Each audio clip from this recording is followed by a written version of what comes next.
আপনারা দেখছেন ন্যায় ও ইনসাফের পক্ষে দৈনিক ইসলামের আলো।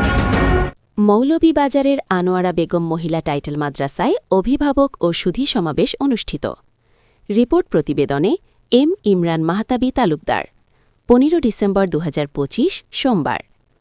মৌলভীবাজার সদর উপজেলার মোহাম্মদপুরে অবস্থিত ঐতিহ্যবাহী দ্বীনী শিক্ষা প্রতিষ্ঠান আনোয়ারা বেগম মহিলা টাইটেল মাদ্রাসায় বার্ষিক অভিভাবক ও সুধী সমাবেশ অনুষ্ঠিত হয়েছে।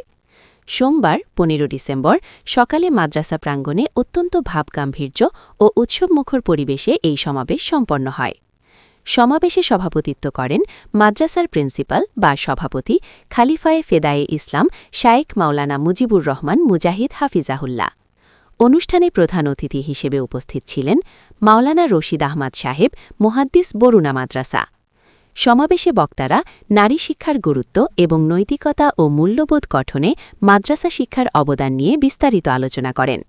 বক্তারা বলেন, আদর্শ মা ও সুনাগরিক গড়ে তুলতে আনোয়ারা বেগম মহিলা টাইটেল মাদ্রাসা এই অঞ্চলে গুরুত্বপূর্ণ ভূমিকা পালন করছে।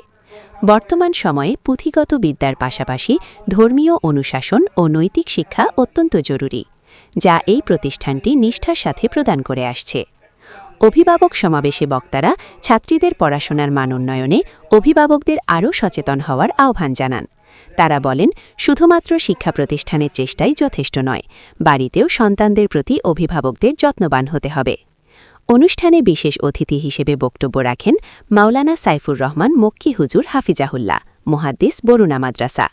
এছাড়াও মাদ্রাসার শিক্ষকমণ্ডলী, স্থানীয় গণ্যমান্য ব্যক্তিবর্গ এবং বিপুল সংখ্যক অভিভাবক উপস্থিত ছিলেন।